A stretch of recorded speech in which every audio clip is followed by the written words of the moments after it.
Монголчуудын хэмжээл радио 88.3 дэлгэн дээр сүгээд харуулаас асууж байгаа эрхэм танд өглөөний мэндийг хүргэе. Шинэ 7 өдрийн мэнд 7 өдрийн даваагаас басан гарагийн 7 цаг 10 минутаас та бүхэндээ өртөг дэлхийд өнөөдөр нэвтрүүлгийг эхлэх гэж байна. Радиогийн 3 дугаар студид 2 дугаар студид хөтлөгч агуулгач цэцэг найруулагч Борхуугийн Чимбатнаар ажиллаж байна. Өглөөний мэнд аргунаас яхан амарсан уу? Өглөөний мэнд цэцэг, өглөөний мэнд дэлхий, өглөөний мэнд Улаанбаатар. За, нэвтрүүлгийн хамтран ажиллагчаар олон улсын Улаанбаатарын их сургууль дэлхийд гарах гарц гисүүрэтээр хамтран ажиллана. За мөн хиймэл оюун суурилсан иргэний хамгаалдаг Монголын хамтран ажиллана. За өнөөдөр 2025 оны 6 сарын 9-ний гайхамшигтай сайхан өдөр тохиож байна. За өнөөдөр бол он гараад 160 дахь өдөр, онд усахад 205 хоног үлдсэн байна. За өргөжлүүлээ цаг агаарын мэдээлэлтэй танилцдаг. 6 цаг 50 минутын байдлаар Улаанбаатар хотод 8 градусын дулаан гэсэн байна. За тэгвэл өдөртөө 24, шөнөдөө 12 градусын дулаан, маргааш буюу Мягмар гарагт өдөртөө 22, шөнөдөө 9 градусын дулаан бороотой. Харин Лав гарагт өдөртөө 20, шөнөдөө 9 градусын дулаан өдөртөө бас бороотой байна. Пүрэв гарагт өдөртөө 20, шөнөдөө 10 градусын дулаан бол Ирэх Баасан гарагт өдөртөө 23 градусын дулаан байна. За энэхүү 6 сарын 9-нөр 6 сарын 3 дахь 7 хоног эхэлж байна. За 6 сарын 3 дахь 7 хоногийг 2017 оноос хойш за Их Британаас эхлэлтэй нөлөөлөл ганцаардлын эсрэг 7 хоног гэж зарлж байгаа. За ганцаардлын эсрэг. Ганцаардл гэдэг зүйлийг бид нар ер нь төдийлөн авч хилэлцдэггүй, ярих жоохон хориотой, тэр болгон яриад байдгүй тийм сэдв юм байна. Бид нар өөрсдөө ч тэрийг анзаардаггүй юм байна. За энэ яагаад 6 сарын 3 дахь 7 хоногт тэмдэглэх болсон бай гэдэг нь Их Британий нэгэн улс төрчтэй холбоотой. За улс төрчид тэр болгон ийм улс төрийн аженда гэх юм уу, хүний хөтөлбөртөө хүмүүсийн ганцаардлын асуудлыг авч ярьдгүү тэр тухай нэг чухал биш, хамгийн ойгоор юм шиг ярьдаг байдаг. Гэтэл Жо Кокс гэдэг энэ улс төрч эмэгтэй бид нар хитрхи холдоод байна. Хүн төрөлхтөн энэс болж зовоод байна гэдэг саналыг анх дэвшүүлсэн. Харамсалтай нь 2016 оны 6 сарын 16-нд Жо Кокс алуулсан байдаг. Аимшигтай үйл явдал болж ирсэн. За түүнийг одоо тухайн үед яг Британи хоёр хуваагдсан байлаа л да. Брексит гэж Европтоо үлдэх үү, үлдэхгүй юу? За ер нь орж ирж байгаа цаашдын асуудлыг хэрхэн яах вэ? Өмөлөг байх уугүй юу гэд хуваагдаж явах энэ үед Кокс бол хүмүүнлэг талаас нь эднэсийг авч үзэх ёстой юм аа. Брексит бол Европтойгоо үлдэх ёстой гэх мэт ийм байр сууриас болоод 53 настай хүнд алуулсан байдаг. За ингээд Жо Кокс бол үнэхээр бас яг урд өмнө үзэгдэж байгаагүй бас сонирхолтой санаануудыг дэвшүүлж ирсэн. Үнэхээр чин сэтгэлээсээ асуудалтай ханддаг байсан учраас түүний ойр дотныхан найз нөхд нь түүний одоо үйл хэргийг хүргэжлүүлж Жо Кокс Commission буюу Жо Кокс хороо гэж байгуулад за үүнээс хойш ер нь ганцаардлын эсрэг ажиллах ёстой юм. Хамгийн гол хүн төрөлхтөнд түүний хэлэх гэсэн санаа бол ганцаардл бол том асуудал юм байна гэдгийг хүлээн зөвшөөрөөд за энэхүү Британи анх удаа ганцаардлын эсрэг яам гэж байгуулжсэн. 2017 онд. За ганц Британи ш. Ганцаардл яагаад хэцүү вэ гэдгийг бид нэр хамгийн их мэдэрсэн үе бол ковид гэж ярьдаг. За энийг би ядаж хахад нүдээр үзсэн юм л дээ. Манай аав бол ковидын ам золиос яг ковидын үеэр амнаас алдсан. За энэ бол ерөөсө ганцаардалтай холбоотой. Хүн ер нь ганцаардахаараа сэтгэл санаа нь ямар хэцүү болдгийг ер нь яагаад бид нар чи ерөөсөө л нийгмийн амьтад юм ба шүү дээ. Тэрийгээ ч мэддэггүй.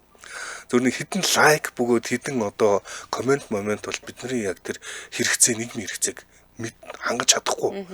Тэгээд тэрийг бид нэр хангахдахгүй байгаагаа ч мэдэхгүй зүгээр л ганцаардаад байдаг. Ерөөсө ганцаардал гэдэг бол дэлхийд ихний тахал болсон. Хүмүүс ингээл яг үнэндээ харилцах бүр амар болсон. Чи бид хоёр ингээл яг ингээд хоорондоо яригвал Facebook чатарч бичээд ч юм уу ингээл ярьдаг боловч амьд харилцаа гэж байхаа болоод байгаа. За энэс болж бид нар нийгмийн хэрэгцээг хангаж чадахгүй улам л ганцаарддаг. Хүн гэдэг чинь өөрийгөө би ганцаардаад байна уу, ганцаардахгүй байна уу гэдгээч хянч чаддаггүй амьтад юм ба шүү дээ. Үнэндээ бол яг зөв тодорхойлж чаддаггүй хаа. Зөв тодорхойлж чаддаггүй. Би яагаад байгаач ойлгодоггүй.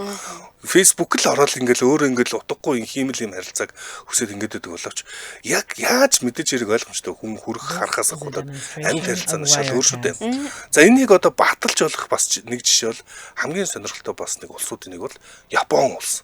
За Япон улсад хикокомори гэдэг тийм ойлголт байдаг. За. Хикокомори гэж сонсчихсан уу? Юу нөгөө дуу хөгжим сонсохтой холбоотойгоор ганцаарлаа тайлбарлуулдаг арга үлээ юу лээ? Хикокомори гэж өөрийгөө нийгмээс тусгаарласан хүмүүсийг хэлдэг юм байна. Ерөөсөө хүнтэй харьцаа болчдөг. Гэртээ ороод өдөржингөө компьютер дээр суугаад хүнтэй харьцахаас хүртэл айждаг.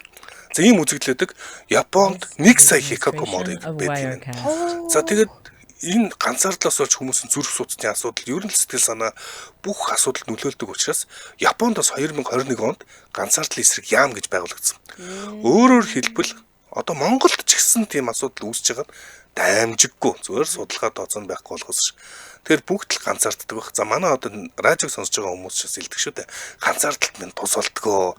Яаж хийж байгаа хүмүүс нэг хамт байх мэдрэмж байхгүй бол хүн ер нь бас тэрнээс их хайдаг. Ганцаараа ер нь нас орно. За хүн бол тодорхой. Гэхдээ ганцаараа нас орно гэвэл над бүр ингэ санаанд оромгүй аимшиг санаа. Харин амар гонигтай тий. Яг ингэ гэр бүлийнхэнтэйгээ халуун дул авар амьсгалтай байж чадахгүй байжгаад өөрийгөө ойлгуулж чадахгүй байжгаад ингээд хорвоогоос явчихна гэдэг хамгийн харамсалтай зүйл тэр л ах. Хуваалцаж чадахгүйгээр явж болох хамгийн аимшигтай.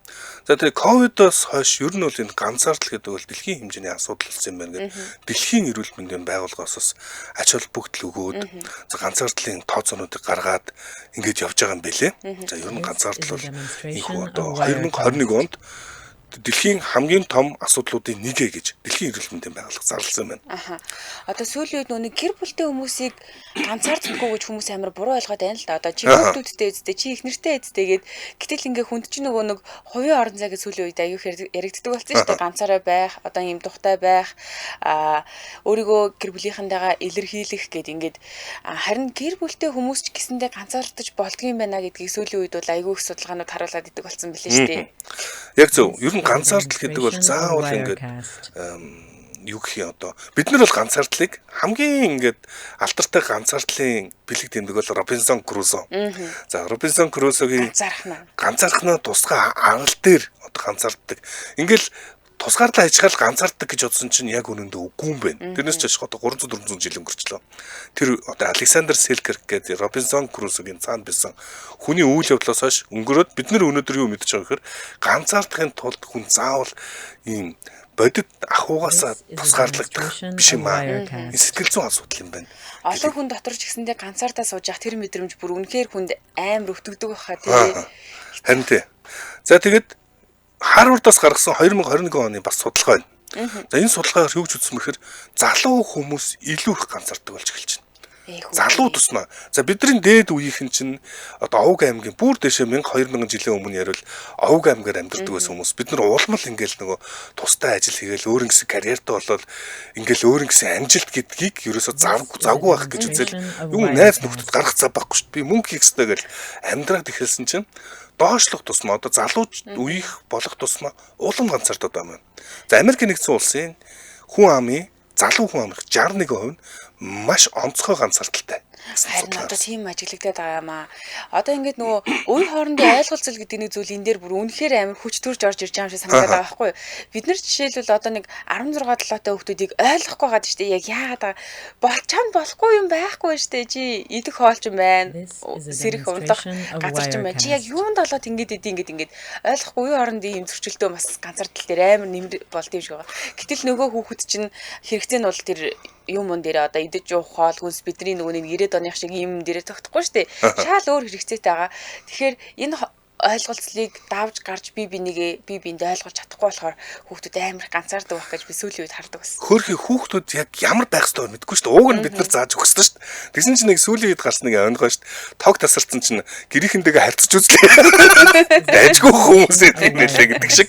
Бид нар ч одоо яг ингээл гэртээ байж байхдаа бүгдээр л нэг дэлгэц шитгэцгээгээл яг амьд харилцаагаа улам багасгадаг болсон. Аав ээж нь ч тийм байгаа. Хүүхдүүдтэй ч зааж өгөхөө болчих. Ер нь нэг нэгэндээ юм байдаг шүү гэдгийг зааж өгөхөө болсон. Одоо хувь хүний эрх чөлөө гэдэг тийм чиглэл рүү яваад яг энэ нөгөө нийгмийг хооронд нь олж идэг гэр бүлсгүй бол юм одоо бүлэглэл гэх юм уу иймэрхүү юм юунууд одоо зохион байгуулалтууд эвдэрч байгаа улам сударч байгаа гэж үзэж байгаа юм байна. За ингээд энэ нэргээд асуудалтай хамтран ажиллахсаа танилцуулчаад нэг ганцаардалтай холбоотой түүх ярьж өгнө. За нэвтрүүлгийн хамтран ажиллагчаар олон улсын Улаанбаатар их сургууль дэлхийд гарах гарц гэсээр байтагаар хамтран ажиллана. За магадлан итгэмжлэгдсэн сургууль. Тэгээд магадлан итгэмжлийн зорилго нь байгууллагуудын үйл ажиллагааг чанарын өндөр түвшинд за гүйцэтгэл үр дүнгийн тодорхой стандартыг хангасан байх юм. Байгууллагын магадлан итгэмжлэгдсэний дараа илүү их үүрэг хариуцлагатай болдог. За ингэхүү байнгын хяналт үнэлгээгээр магадлан итгэмжлэлээр хадгалах шаардлагатай болдог. Өмнө тогтмол тайлан гаргах, газар дээр нь очиж үзэх, эсвэл тухайн байгууллага шаардлагатай стандартыг үргэлжлүүлэн хангаж байгаа эсхийг шалгах аудит багтаж бас болдог. За олон улсын Улаанбаатарын их сургууль бол бүр 10 жилээрээ магадлан итгэмжлэгдсэн буюу саяны аргууны энэ хэлсэн магадлан итгэмжлэлгээд байгаа энэ яг стандарт, шаардлага тий энэ бүгдийг зохицоор нь одоо хангаж байгаа юм сургууль гэж хэлж болно. Надад хамгийн таалагддаг зүйл бол олон улсын Улаанбаатарын их сургууль Монгол улсад хамгийн тэтгэлэгтэй сургууль гэдэг. За энэ нь яаж байгаа юм гэхээр одоо жишээлбэл шинээр эсгэж байгаа оюутнуудаа зориулаад ингэж байгаа юм. Та эсэлтийн ерхий шалгалтандаа 500-аас 599 оноо авсан бол 40% тэтгэлэг, 600-аас 649 оноотой бол 50% тэтгэлэг, 650-аас 699 оноотой бол 70% тэтгэлэг, 700-аас дээш оноотой бол та 100% үн төлбөргүйгээр олон улсын Улаанбаатарын их сургууль суралцах боломжтой юм аа. Энэ бол үнэхээр гоё.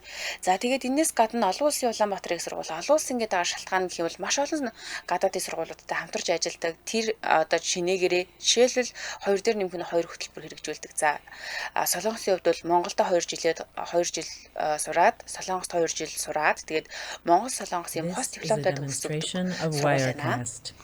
За тэлгүй яах вэ? За яг одоогоор бүгд одоо сургуулаа сонгох гээд бас бодолцож байгаа гэдэг нь бол ойлгомжтой. Тэгэхээр та бүхэнд олон улсын Улаанбаатар их сургуулийг санал болгож байна.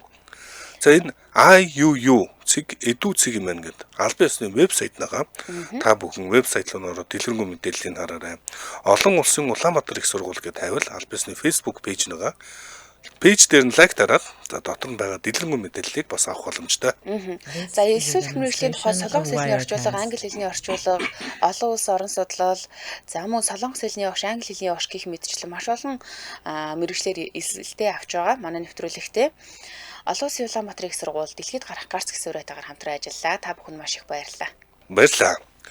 За ундрах ингэж хэлсэн байна. Би анх Солонгост ирээд яг тийм болсон штэ. Хинтэй ч харьцах хүсэл төрөхгүй. Зүгээр л гав ганцаараа байх гэд байдаг байсан. Тэгээд л өөлиад ёстой сонирн болсон. Одоо зүгээр болсон шүү. Тэр үед үнэхээр амар санагдаж байсан шүү гэд.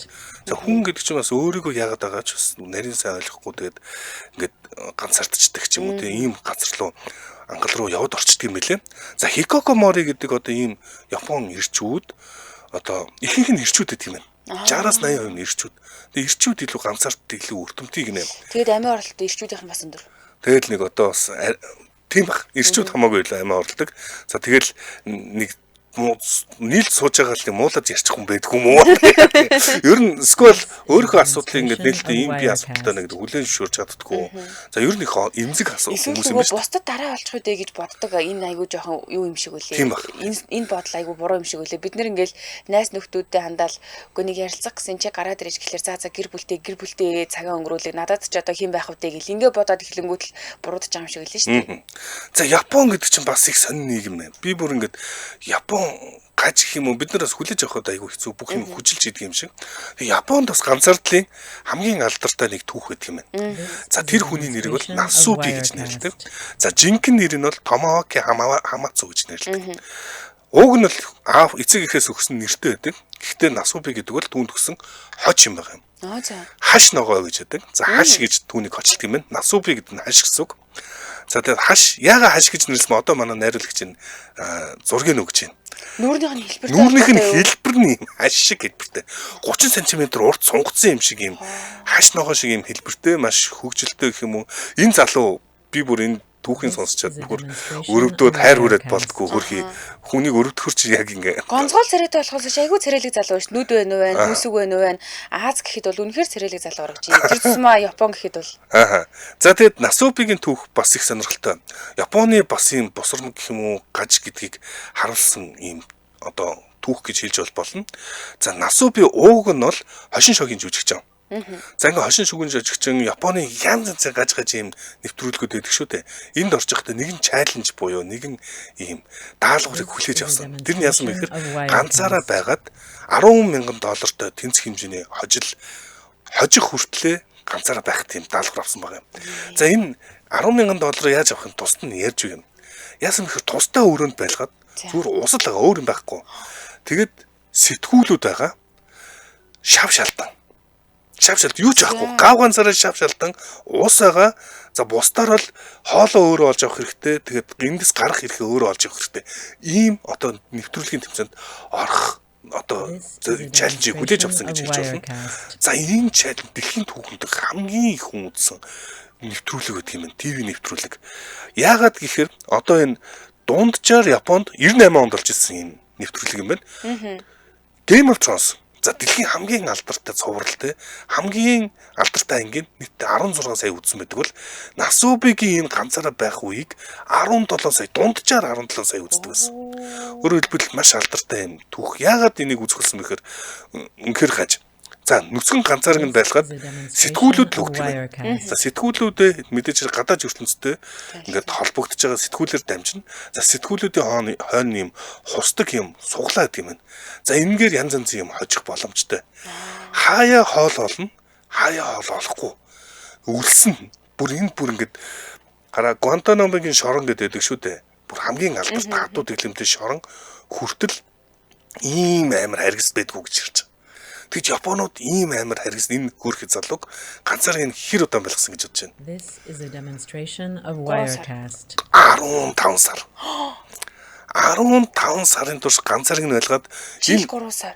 Жил 3 сар. Тэгээ 15 сарын турш ганцаарыг нь байлгаж хагаад эн чинь дунд нь бүр ингээд яс болоод хоол олж чадахгүй. Эн чинь ингээд заримдаа хөрх ингээд хожиж байгаа нь муурны юм хоол хожиж байгаа байхгүй юу?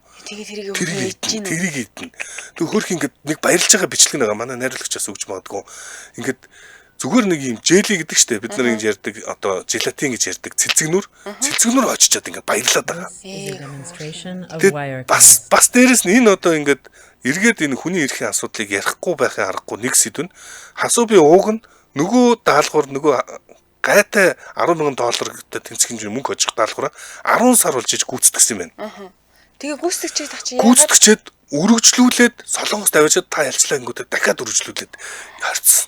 Тэгээ нийтдээ 15 сар болсон. Яагаад гэхээр амар ашигтай л байсан юм байна л да. Японы түүхэнд байгаагүй ийм их хүн үзэнгүүд нь бүр лайв стрим болгоод тэрийг ингээд үзүүлдэг байсан. За энэ одоо сонин ийм юг те одоо түүхийг бүтээсэн хүн бол Насуби. За тэр ганцаараа энэ удаан байхдаа бүр ингээд хүний нийгмээс тасраад хүн чинь бүр шал өөр болчдөг, баримжаа байхгүй болчдөг, нийгмийн баримжаа байхгүй болчдгийг Насубигээс харж болно. За энэ ингээд галзуураад сүүлдээ яг ингээд нөгөө гарч ирж байгаа мөчийг харуулхад ихэр татаад уйлж байгаа. Тэр чинь одоо ер нь ингээд одоо шорон хүмүүсийг хориход хамгийн аимшиг шийтгэл чинь ганцаарыг нь хорих юм билээ шүү дээ. Ганцаардуулаа хорих. Ямар ч тохиолдолд ер нь хамгийн аимшиг зүйл бол ганцаардуулах байж таард юм байна л да. За тэгээ орчин цагийн хамгийн аимшигт ганцаардлын түүх бол одоо энэ Насубигийн түүхтэй. Харин тий яана би эрүүл мэнд сэтгцэн зүгээр үлдсэн болов харгас юм бэ гэсэн байна, муухан бэ гэсэн байна. За бас алдартай нэвтрүүлэг байсан байлээ штэ. Сүүлдээ хувцас өмсгөр тэртээ төвхтэй санагдаад болцсон байсан гэсэн гинэ. Тэгэд хаш гэж нэрлэдэг байгаа шалтгаан түүний ингээд зүгээр шууд хочлоод байгаа байхгүй. Хочоор нь дуудаад дээрэс нь ингээд нүцгэн байгаа болохоор хамаг нүцгэн байхад нь зургаар харуулахдаа юм эмзэг эрхтэрүүдийн одоо хашаар далдалдаг байсан. Тийм болохоор түүнийг Насуби гэдэг тэргээр алдартай болсон юм хүн юм блэ. Манайд нөгөө нэг хэдэн хонд үлээд амьдрал өөрөө саг гэдэг нэг юу гарч ирсэн шүү дээ. Шоу нэвтрүүлэг бас ингээд нөгөө ус мусны төлөө залуучууд ингээд өрсөлдөөлөхээр амьдрал. Тэр шоу энэс санаа авсан юм шиг. Гэтэ энэний хажууд бол өстой хамаагүй инрэнгүй юм байна. Тэр чи өдрөө алган усны төлөө өдрөө алган хоолны төлөө тэмцэж баг болоод хоорондоо өрсөлдөд идэг гэсэн шүү дээ. Энэ хөөрхий одоо видеог нь харуулж байна. Энэ гоо сайхны бүтээгдэхүүн хожсон. Тэр нь одоо амьдралд юунд ширгүүлэх юм. Бөө юм болж байгаа л нэг юм бодсон. Тэр нь тэгсэн чинь гоо сайхны бүтээгдэхүүн. Хоол унддаггүй сүулдэ тураад энэ хараа бүртөө арьс яс болсон байгаа зү. Бүр яа хүнийг яаж ингэж тамалжилт юм бэ? Одоо хамгийн гол нь тэгээ сүүлд нь эндээс гарч ирэхээр эрэхтэй ихэр татаж уйлаад тэгээ тэр яг сэтгэл зүйн хувьд цоо ирүүл байж чадсан болов амар хэцүүсэн бах та. Одоо сүүлд бол бас янз бүр арга хэмжээ яваад бас нүүр царай болсон те олон болсон тэгэл явж л байгаа юм байлээ. Тэгээ хүмүүс ингээл одоо ингээд эргээ бодоход японочууд яг энийг тухайн үед ингээд энийгээл амар хөвчлөлтэй юм шиг хүлээж авдаг гэсэн бах та. Эсрэг үүсдэггүй юм бах та. 17 сая гэдэг чинь хүн амынх нь Батны гэр бүл болгон өрх болгон нэг хүн үздэг гэсэн хүн байгаа хгүй. 17 сая хүн 7 хоног болгон үздэг байсан. Ийм шоуны. Одоо орчин цагаар бол Truman Show гэж яддаг штэ тийм. Truman Show-гийн бүр жинхэнэ хөлбөр гэж хэлж байна. Бүгд дахиад нэг мэдээ. Хамгийн амар нь өөрийг нь ингэж үзүүлж явах юм мэдээгүй байсан. Энэ зүгээр ингээд бичлэгүүдийг хараад дараа нь үзүүлнэ гэж бодсон чинь байнга өөрийг нь үзүүлээд байгаагаа ч мэдээгүй. Энэ гарч ирэхдээ өөрөө ийм алдартай хүн болцноо ч мэдээгүй. Энэ дотор зүгээр л ганцаар ингээд байсан баг. Йоо, ямар амар юм бэ? Яа, бүр хатуу байж болт юм бах та. Хачин жигтэй юм харна шүү. Бурхан минь. За, дэмжин ажиллагчдаа танилцуулаад манай нэвтрүүлгийг Корига дэмжин ажиллаж байна. Хиймэл шүдтэй хоол идэхэд хүндрэлтэй байгаа бол одоо ялбар болсон Корига. Хэрвээ танд хиймэл шүдтэй холбоотой дараах зовир байгаа бол за анхааралтай сонсорой. Тогтоц муутай сайн алдахгүй байх, бойлон даралт өгөх, эвгүй мэдрэмж төрүүлэх гэж төхүүлж байвал Корига хиймэл шүдний төрөлхийг хэрэглэх хэрэгтэй. За хиймэл шүдний төрөлхөг Корига нь хацлтын хүчийг 38% нэмэгдүүлдэг. За Коригаг бүх химийн сангуудаар мөн ийм арт номингийн сүлжээ дэлгүүрүүдэд зарж байна. Төрөлхөг нь хиймэл шүдийг 8-аас 12 цагийн турш бүтэн барьж өдрийн турш дуртай хоолоо дураараа идэх боломжийг танд олгоно. За баярлалаа, нэвтрүүлгийг Корига дэмжиж ажиллаа.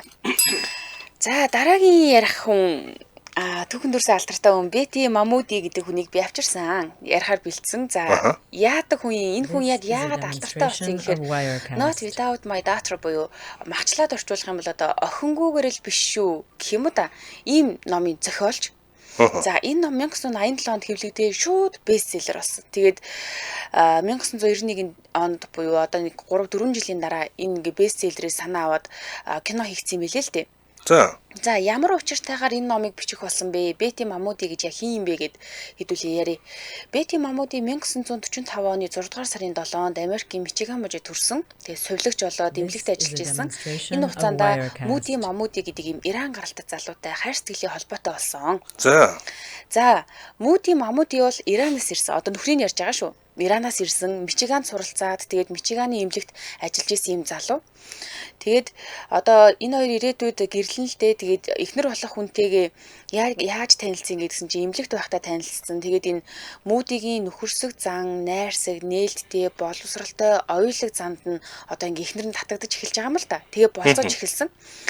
Бети Мүүдигийн үндэс ухсаа, шашин шүтлэг, соёлын ялгааг бүр ингээд үйл хайхраад, хайр сэтгэлдээ автцсан байсан учраас Бети Мамудитэй ингээд гэрлээд тэгээд 1979 онд Мато гэдэг охинтой болоод эхний нэг жилдээ энэ эдний гэр бүл үнэхээр сайхан амьдарч илаа л да.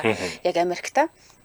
Тэгэд Муди охиндоо айгу хайртай, түүнтэй ингээд айгу нээлттэй харьцдаг, орой олгуулг руу ишиж өгдөг, Иранд байгаа хамаатнуудын тухай ярилцдаг. Иранд ингээ хамаатнуудаараа амьдрын гэхээр нэг юм 3 давхар байшинтай. Тэгээд тэндээ ингээд бараг 15 сургуулаа айгу олуулаа амьдрдаг юм билээ л дээ. Тэгээд ах トゥ 7 8-лаа тэднээс төрж байгаа хүүхдүүд ихээр бүр амар олуулаа болчдөг. Тэгээд за одоо жишээлбэл энэ аавынх нь ах нь дидүүхтэй гэл ингээл орой олгоо охиндоо танилцуулдаг. За гэтэл удалгүй Садам Хусын газар нутгийн маргаан мөн за одоо шийд ба сүний шашны зөрчилдөөн гэх мэтчлэн ингээд асуудлаас болоод Иран руу дайрсан шүү дээ. Тэгээд дайн эхэлсэн гэж хэлж болно. Ер нь бол 20 дугаар зууны хамгийн их цус урсгасан удаа үргэлжилсэн дайн гэдэг юм билээ шүү дээ. Тэгээд энэ хугацаанд Муди яаж ин гэхээр нөгөө төрлөх нутагтаа байгаа аав ээжтэй, ах дүүстэй санаа зовж эхэлж байна. Тэгээ улс төрийн хоронч үзэлт бүр ингээ хитрхийг автаад байнга мэдээ үзээл ингээл жоох стресстэй болж эхлээл. Тэгээ Иранд гэр бүлээр очиж амьдрахыг эхнэрээсээ ятгах эхэлсэн байгаа юм л та. За нэг талаас Муди гэрийнхэн бол их орондоо бол ингээ санаа зовоод байна. Нөгөө талаас эхнэр нь охиноо ийм дайнтай улсад амьдруулахыг хүсээгүй байхгүй. Тэгээ энэ хоёрын хооронд ингээ зөрчилдөөн гарч эхэлж байгаа. За нөхөр нь бүр арга ядаад очиж амьдрдаггүй маа гэхэд ядаж аялаад ирье. Гэрийнхэнтэйгээ биестэй айгүй одоо олон жил уулзсангүй. Охин маань хамаатнаа мэдгүй өсөөд нь штэ. Ядаж ингээ хоёлаа аялчаад ирье гэж эхнэр ятгсан байгаа байхгүй. За ингээд Мудигийн гэр бүлийнхэн Иран руу аялахаар боллоо. Онгоцны бодол дээр Мүүдигийн гэр бүл ингээ ганцардж байгаа байхгүй юу? Тэгсэн чинь ингээл 30 гаруй шахуу хүмүүс ингээл цуглаал. За ялангуяа Мүүдиг бүр ингээд үнэхээр баяр ёслолтой онцгой хүлээж авч байгаа байхгүй олон жил уулзааг учраас. Тэгээ ингээд гэрлөөгөө явж байгаа замд нь ингээл нөгөө хуршүүд нь ингээл таарлангуудаа машиных нараас цэцэг шидэж мэдээл та олон жилийн дараа ирлээ. Гэл баг хуримнаар болж байгаа юм шиг хүлээж авч байгаа байхгүй эдний гэр бүлийг. Тэгээ бүр зарим тохиолдолд ингээд нөгөө удаа уулзаагүй найзууд нь машиныхаа цонхоор ингээд толгойгоо оруулж ирээд одоо манай сайн нөгөө нэг спикер хэд яг юу боллоо тэр шиг ингээд толгойгоо оруулж ирээд ингээд Муди чамаг ста удаа харсангүй гэл ингээд айгу дотн хүлээж авч байгаа юм л та. За тэгээд Бети буюу манай номын зохиолч маань шинэ орчинд очиж гин, шинэ зам жаншилд ингээд тасаж өгөхгүй байгаа байхгүй юу? Гинт Америк нэгдсэн улсаас Иран гэж шал өөр соёлтой газар очиж байгаа шүү дээ. Шал өөр ертөнцийн тий. Бүр шал өөр. Тэгээд яг ингээд ийм газар ирцнээ мэдээд би ер нь дасахгүй мэн, чадахгүй мэн гэдгээ ойлгонгуудаа хизээ буцах талаараа нөхөртөөгөө ярилцаж эхэлж байгаа. За одоо ингээ аяллаад боллоо. Хэдүүлээ энд ингээ 10 хоногт үнэхээр сайхан байлаа. Гээд ингээд одоо хэдүүлээ хизээ буцахыг нөхөртөөгөө ярьсан чинь нөхөр нь ямар нэгэн шалтгаан хэлээл харгалаа л байсан. За одоо би ингэх гэж байна, одоо би тэгэх гэж байна, одоо энэ нэг хамаатныдаа очичвол одоо тийш нэг явчвал гэл ингээ харгалаа л. Сүүлдээ уурлаад, аргадаад, сүрдүүлээд, гуйгаад янз бүрээр нөхрөө ятгаж үзэж байгаа байхгүй юу? За бүр ингээд Бети төр хугацаанд аялаад ирнэ гэж бодсон ч үний эрэхтэй нөхөр нь Бетигээс урвсан. Тэгээд Америк руу буцахыг нь хориглосон. Охинтой нь хамт Иранд амьдрахыг тулгасан. Одоо гэр бүлээр эндээс хаашаач явахгүй энэ л байна. Өөрөөр хэлэх юм бол Бети бол охиноо барьцаалсан гэж хэлж болно л доо. Улмаар Бети гэрийн хорионд байлгаж эхэлсэн. Тэгээ исламын хууль журмаар амьдрахыг шаардаж эхэлж байгаа. Бетигийн хувьд болохоор ч хэл мэдэхгүй. Өөрт нь туслах таних хүн тэнд ерөөсөө байхгүй. Утас байхгүй, мөнгө байхгүй, хаашаач гарах хэрэггүй амар хэцүү байдалд орчиж байгаа байхгүй. Тэгээ Муди Бетиг надаас хэрэгээ салаад Иранаас цутыг оролдох юм бол чи охиноо үр талтнаа гэж ингэж охиноор нь сүрдүүлж гэртээ байлгадаг гэсэн. Бети гэртээ 18 сар хоригдсон. Тэгээ нөхөр нь Бетиг бүр ингэж байнга мөртөн. Тэгээ ингээ гэртээ амар олол амьдэрдэг болохоор сайн харж байгаараа гэж хин нэг байнга ингээ хараа хяналтанд ор ингээ байлгана. Тэгээд хэрвээ чи гадаад улс руу гадагшаа ямар нэгэн дуудлага хийх юм бол гэж ингэж занал хийлнэ. Гадаад хүнтэй зураг авахулах юм бол зураг авахыг оролдох юм бол гэж ингээд ер нь бол амар их дарамталтай сүүлдээ бүр ингээд зоддог. За нэг удаа Бети ингээд цутах орлого хийсэн юм билээ л дээ. Нутгийн нөгөө нэг эмэгтэйчүүдтэй хамт ингээд нэг юм сүмд явдаг байсан юм билээ. Тэгээд тэр сүм дээрээ байж агаад ер нь охин аваад цутыг гэж удаа цогтж агаад баригдсан. Тэгсэн чинь олонний өмнө ихнэрээ бүр ингээд хэвтэрт ортлон зооцсон. Тэгээ хараа зогсож байгаа хүмүүс бүр хамгийн сонин нөгөө нөхөр тавамгаалсан юм эрэгтэй болохоор чинь ихнэр нь нөхрөө яаж ингэж бүр ерөөсөө бойлмол гэж хэлдэг юм байл л шүү дээ. Зодуулаад байгаа гэдэг. Тэгээ хөөх юм нөгөө нэг охин нь лээжийг хамгаалах гал аавыгаа болиулах гал аваа гэж орилж байгаа юм л та. Тэгсэн чинь охиноо бас ингэ алхатаад нугац. Охин нь амар хүчтэй алгадалт нь ингэж саваад ингэж унчиж байгаа байхгүй. Ингээд 18 сарын хугацаанд хин надад туслах вэ? Би хинээс тусламж гуйж болох вэ гэж ингээ хайж хайжгаад ойр зургийг хэл сурч бас ингээ амьдсан. Тэгэд туслах хүнээ хайж хайжгаад олсон л доо. Яаж олсон гэхээр ингэсэн баа. Нөхөртөө ингээд зодуулаад төр хугацаанд ингээд нөгөө нэг ухаалтсан юм шиг дөр үзүүлээд имлэгт очин заяа. Тэгээ имлэгт очингуудаа сувлагч нараас тусламж гуйдаг гэсэн юм байна. Хөөх юм. Тэгээ нутгийн уугуул хүмүүстэй ингээд жоохон хэл сурчингуудаа холбоо тогтоогоод охиноо дагуулад нууцаар туркийн хэлж давж цухтахаар шийдэж байгаа байхгүй энэ хоёр. За энэ шийдвэр бол тэр чигтээ аюулайсан. Иран улсын хуулиар болохоор гэр бүлийн бүх эрх мэдэл чинь эрхтэй ундаг штэ. Тэгээ эмэгтэй хүн хүүхдэд дагуулад гэрийн эзний буюу нөхрийн зөвшөөрлгүйгээр хэлт авахыг хориглох юм байна. Тэгээ Бети хэдийгээр Америк иргэнчгэлээ Иранд байгаа. Иран нөхрийн эхнэр учраас түнд яг л ижил үйлчлээд байгаа байхгүй Иранд байгаа учраас. Тэгээд охиноо аавд нь орхиж буцаж өрөөсөж чадахгүй штэ. Ийм амир байдалд охиноо үлдээгээ ганцаараа явчих чадахгүй. Тэгээд охиноо дагуулад явж байгаа баригдах юм бол ийм хоригдох нөхцөл байдалд Бети байгаад байгаа байхгүй. За бас тухайн үед нөгөө дайнтай байсан учраас Ираны хэл амар чанга байсан юм байна. Аль биесны бичиг баримтгүй гадаадын нөгөө шууд том бариад авах магадлал маш өндөр. Ингээд Бети өөрийгөө болон охиноо Иран маягаар хувцлаад 5,000 км-ийн замыг туулаад маш их хэрэгсэл үүрэх аялалд гарах юм зоригтой алхмыг хийсэн баг. За хоёулаа хамтран ажиллагчаа танилцуулчаад үргэлжлүүлье. За тэгэхээр хиймэл оюун суурилсан иргэний хамгаалдаг ийм Монголын манай нэвтрүүлэгтээ хамтран ажиллаж байна. За тэр хэрэгслийн татвараа цахимаар төлж цаг заваа хийнэх боломжтой ийм Монголигаар. За та жолооч тээврийн хэрэгслийнхээ татварыг системээр ийм Монголын системээр хэлбэрхэн төлөх боломжтой. Хуулийн дагуу авто тээврийн болон өөрөө явагч хэрэгслийн албан татварыг жил бүрийн 6 дугаар сарын 1-ээс 1-ний өдрөөс өмнө хариа татврын албан төлөх ёстой гэж заасан байдаг. За хэрвээ та яг одоо төлж амжаагүй байгаа бол ийм Монгол системээр яаралтай төлөх боломжтой гэж төрүүлсэн. Нийслэлийн хэмжээнд бүртгэлтэй 718,000 тээврийн хэрэгслээс 228,000 татвараа одоогоор төлөөд байгаа юм байна. За ингээд 100 гаруй мянган иргэн татвараа төлөөгүй байна. За манайхан төлөөрөө.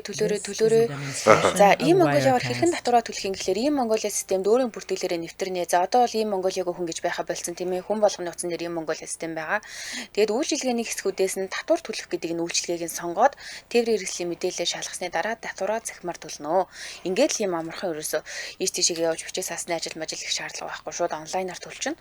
За тэгээ ийм Монголиа системийн хувьд бол ашиглахад илүү гоё амар болоод байна л да. Одоо жишээлбэл fingerprint face буюу биометрик таниад нэвтэрчин те бид нар заавал нэг хэдэн хоронтой код зэжлээд авах шаардлага байхгүй шууд царайгаа таниулчихна. Аппликейшны скан товчийг ашиглаад компьютерт хэлбэрээр нэвтрэх боломжтой. Үндэсний чат ашиглан чатлах боломжтой. Бичиг баримтуудаа бүгднийг нэг дороос харах, төрд байгаа мэдээллийг нэг дороос харах гэх мэтчлээ. Энэ бол маш сайн ийм систем болсон. За тэгэхээр ийм Монголиа бол за олон асуудлыг хэмнэж өгч байна. Өнөөдөр бид нар онцолж болох бас нэг чухал хэрэглээ болох цахимаар татвараа төлөх боломжийг танилцууллаа. За баярлалаа. Манай нэвтрүүлэгтээ Хиймэл оюуханд суурилсан иргэний хамгаалалт ийм Монголиа хамтран ажиллаа. Баярлалаа. За ингээд номын зохиолч Бэти маань ямар ч байсан охиноо дагуулад хил зовтох юм маш өндөр эрсдэлтэй алхмыг хийгээд гарсан. Тэгэд Бэти Ираны баруун хойд хэсэг рүү гараад уул хэрээр хөндлөн явган. Тэгээд энэ хоорондоо маш олон юм зуучлагч хүмүүст ингээл өмнө өгөөл яваад байгаа юм л та. Тэгээд мориор хохинтойгоо хойлохноо бол хойлохноо, машинаар бол машинаар ингээд 5000 км замыг туулж байгаа. Тэгээ энэ хугацаанд юу болж ийн гэхээр цөөл, сэжиг бүхий шалгалтын цэгүүд ингээд энэ тэнд ингээд амар олон юм буута цэргүүд гарцсан. Тэгээ хүүхэд нь өвдөн, ядарч туйлтан, идэх юмгүй олон, нүсэн, цанган бүр аим шигтэй. Тэгээд нуугдаж хорогдох байр олон гэх мэтчлэн маш олон хүндрэлүүдтэй ингээд нүр тулж байгаа юм л та. Тэгээд Туркийн хил дээр очиход нөгөө зуучлагч эрэгтэй болон зуучлагч эмэгтэй хоёрын юм хоёр хүний тусламжтайгаар зогтож байгаа байхгүй юу. Тэгээд зуучлагч эмэгтэй нь түүнд туслаад түүний охиныг яг ингээ өөрийнхөө өвөр дээр суулгаж байгаа. Өөрөөр хэлбэл Иран эмэгтэйгийн өвөр дээр охиноо суулгачаар тэр харьцангуй гайгүй аюул багтай байна л та. За тэгээд одоо дараа нь болохоор өөрөө нөгөө турк маягаар хуцалсан гэсэн шүү дээ. Иран маягаар хуцалсан гэсэн шүү дээ, тий. Тэгээд маш олон хүмүүстэй жигцэлдээд ингээд туркийн хэлээр ингээд нэвтрэх гэж байгаа байхгүй юу? За. Тэгээд маш хүн нөхцөлийг туулаад энэ хил дээр ирэнгүүтээ ботсон байгаа. Энийг л давчвал бүх зүйл өөрчлөгдөнө гэж дотроо ингээд шивнжсэн тухайга номондоо бичсэн мэт юм хэлээ л дээ.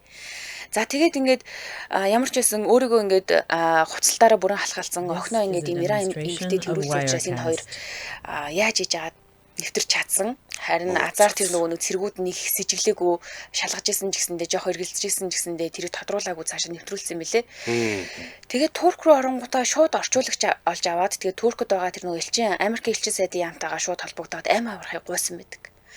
Элчин сайдын яам нь Америк нэгдсэн улсын иргэн Бэти болон охинд нь хамгаалт санал болгоод тэгээ виз, нислэг аюулгүй буцаа нислэг тэгээд ийм аюулгүй буцаах арга хэмжээ авч өгснөөр түүний айдас сайн нэг ингээд намжиж эхэлж байгаа юм л та.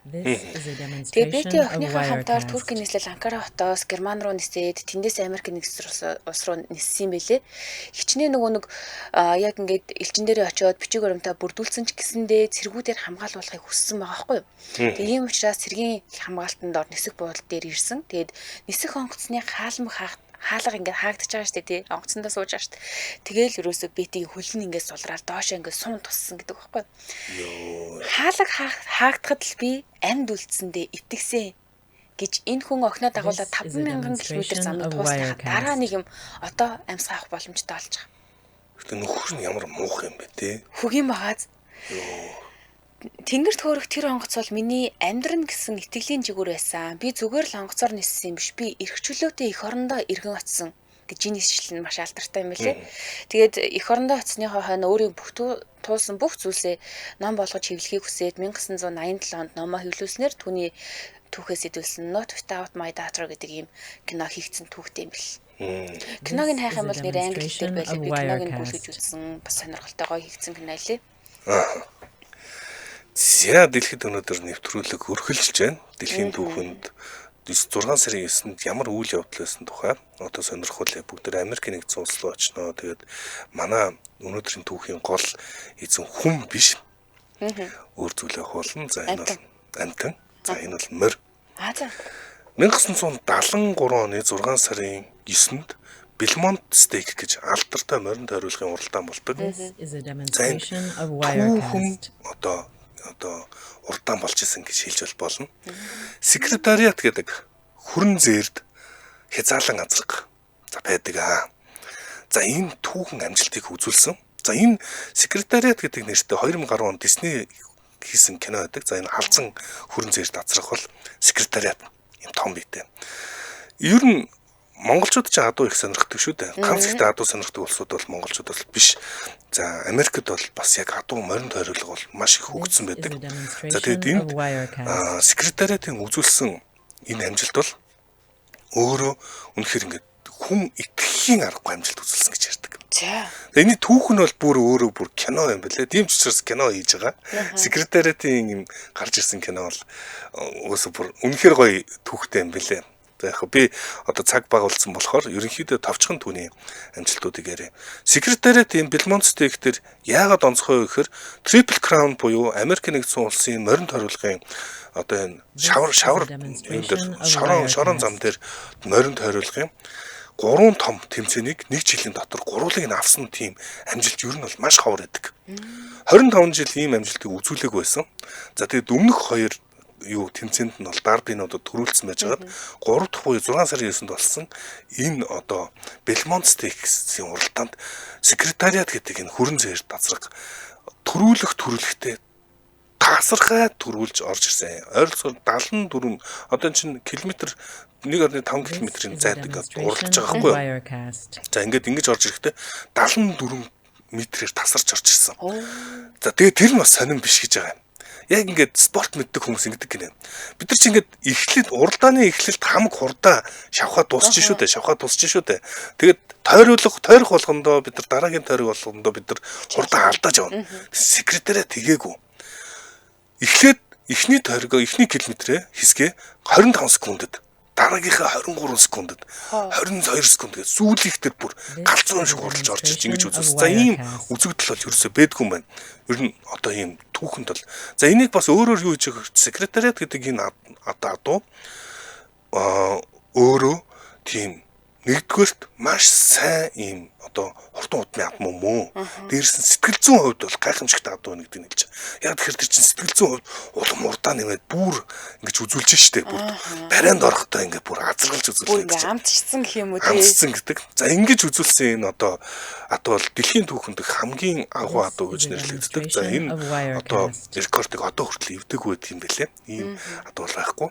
За ингэж яагаад секретариатын түүх сонирхолтой гэхээр түүний одоо зүчээ гэж ярьдаг эзэд нь энэ юугаа одоо хаах гэжсэн юм бэлээ. Аав ээж нь ингээд удмаараа юм хурдан адуу уралдуулдаг гэж хагаад юунд ороод өрөнд ороод 6 сая долларын өрөнд ороод хамаг юм алдах гэжсэн секретариат инхүү 3 удаа төрүүлээд ерөөсөө ихний нүүдлээрээ шууд хязаалаа адуу. Энд чинь хязаалаа адуу. Тэгсэн мөртлөө шууд тэтвэрт гарчд юм байна. Ийм хурдан удаа.